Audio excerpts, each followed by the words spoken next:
देखो आज हम क्या पढ़ेंगे, भक्तिकाल को हिंदी साहित्य का स्वर्णयुग क्यों कहा जाता है।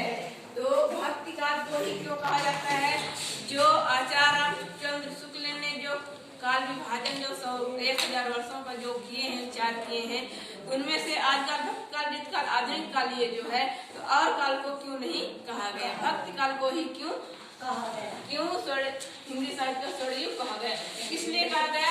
भक्तिकाल में हिंदी साहित्य काव्य की बहुमुखी प्रगति हुई थी। ये हुई थी मतलब यानी पहले हुई थी, बहुमुखी यानी चारों दिशाओं में हिंदी काव्य साहित्य का विकास हुआ था। इसी समय में कवियों ने अपना भाव प्रकट किए, विचार व्यक्त किए, लोगों के सामने भाषा, कई भाषाओं का प्रयोग किए, जैसे पंजाबी, गुजराती, राजस्थानी, अवधी, भोजपुरी, इन सब भाषाओं का इन्होंने अपने काव्य में प्रयोग किया। रस, इसी समय में ये रस का भी निर्माण हुआ, छंद भी रचे गए और अलंकार आदि। इस प्रकार से जितने भी इसमें काव्य में जो रचनाएं की गई, ज्यादातर भक्तिकाल में ही किया गया। इसलिए भक्तिकाल को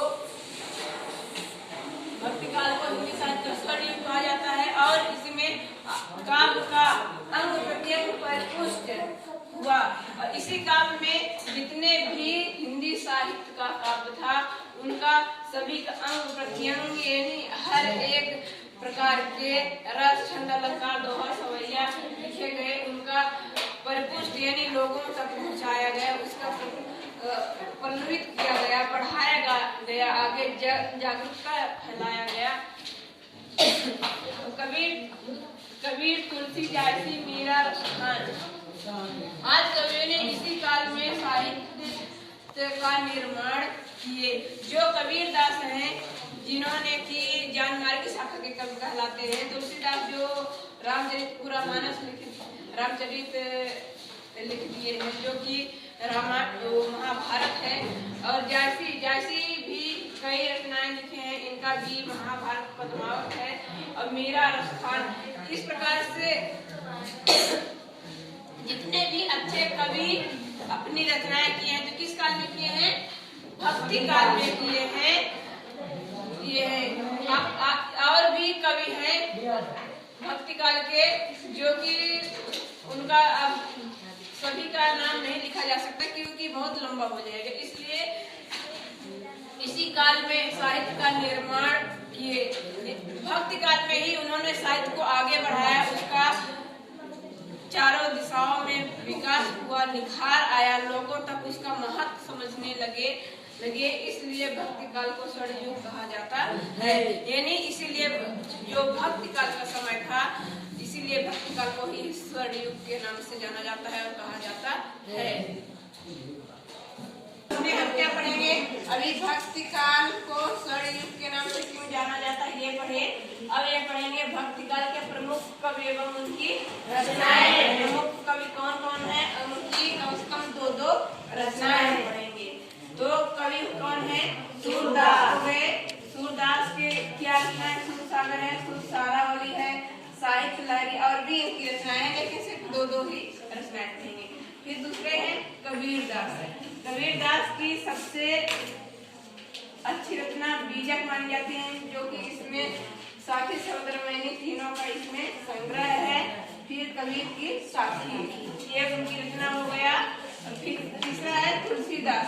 तुलसीदास का जो महाकाव्य है वो कौन सा है, रामचरितमानस है, जो कि महाकाव्य भी उनका है। और कवितावली हो गया, दोहावली, गीतावली, रामलला, और भी उनकी अनेक रचनाएं हैं। फिर चौथा क्या कौन सा हो गया, मीराबाई हो गया, गीत गोविंद हो गया उनका रचना, और मीरा की पदावली हो गया, और भी उनकी रचनाएं। इस प्रकार से हम भक्तिकाल के 4 कवियों के नाम याद कर लें और उनकी रचनाएं भी लिख लें। तो अब हम क्या पढ़ेंगे, उसके पहले वाले में पढ़े भक्तिकाल के प्रमुख कवि, उनकी रचनाएं। और इसे हम पढ़ेंगे भक्तिकाल की विशेषताएं। भक्तिकाल की क्या क्या ऐसी विशेषताएं थी जो कि भक्तिकाल इतना आगे बढ़ा, इतना उसका नाम हुआ। तो इसमें लोक कल्याण की भावना जनता के कल्याण की बातें, हित की बातें इसमें की जाती थी।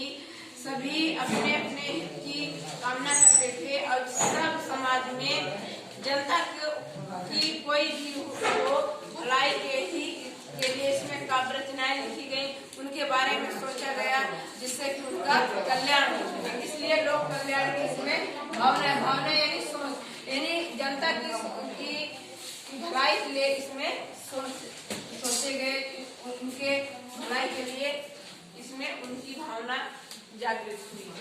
समन्वय की प्रवृत्ति, समन्वय यानी हम कैसे सामंजस्य बैठा सकते हैं समाज में, परिवार में, हम कैसे सामंजस्य बैठाएं कि हम आगे बढ़े, एक दूसरे से लड़ाई झगड़ा न हो। इस प्रकार से समन्वय की प्रवृत्ति का भावना का विकास हुआ।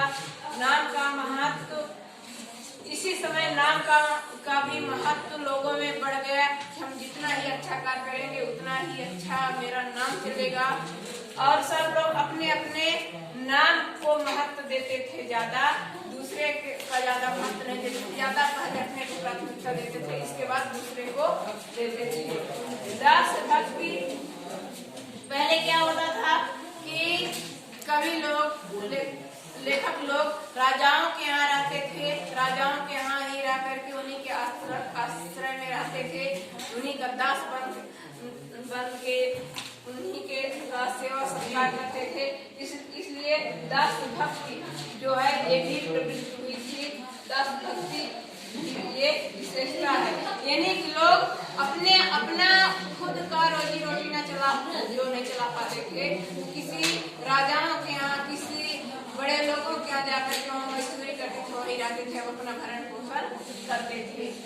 प्रकृति चित्रण यानी पहले के भक्ति काल की विशेषता प्रकृति चित्रण में क्या होता था, जो प्राकृतिक हमारा है उन्हीं का सहारा लेकर के उसी के अनुसार मानव की भी प्रवृत्ति का विकास हुआ। उसी के अनुसार जिस प्रकार से प्रकृति आगे बढ़ती है, प्रफुल्लित होती है, उसी प्रकार से मनुष्य भी प्रकृति के ही आधार पे चलता है। इस प्रकार से मानव को प्रकृति के साथ में जोड़ करके देखा जाने लगा। काव्य रूप की विविधता, काव्य यानी इसी समय में भक्ति काल में ही काव्य लिखे गए, अनेक काव्य लिखे गए। विविधता यानी कि विभिन्न प्रकार के काव्य लिखे गए, जैसे रस, छंद, अलंकार, दोहा, सवैया, सोरठा, ये सब लिखे गए। फिर सातवां है नारी निंदा। जो नारी थी, नारियों को समाज में निंदा की जाती थी, उनका महत्व समाज में नहीं होता था, उसका महत्व समाज में लोग बात नहीं करते थे। इस प्रकार से नारी की निंदा भी आज काल में, वो भक्ति काल में होती थी, क्योंकि जो पुरुष थे वो तो अगर जो काम रोजगार नहीं मिला तो मंदिरों में जाकर के, कहीं जाकर के भक्ति करने लगते थे, लेकिन औरतें कहाँ जाएं। इस प्रकार से नारियों की क्या निंदा भी हुई।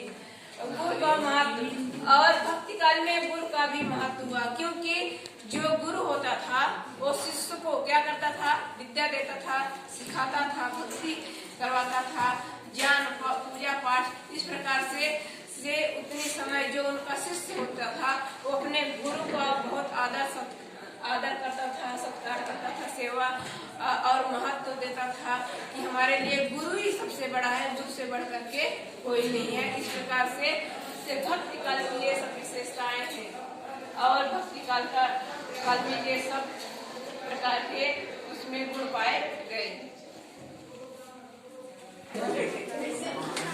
आप सभी को वीडियो देखने के लिए धन्यवाद। आप इसे लाइक करें, शेयर करें, सब्सक्राइब करें एंड कमेंट करें, और ऐसी ही वीडियो पाने के लिए बेल आइकन दबाएं। धन्यवाद।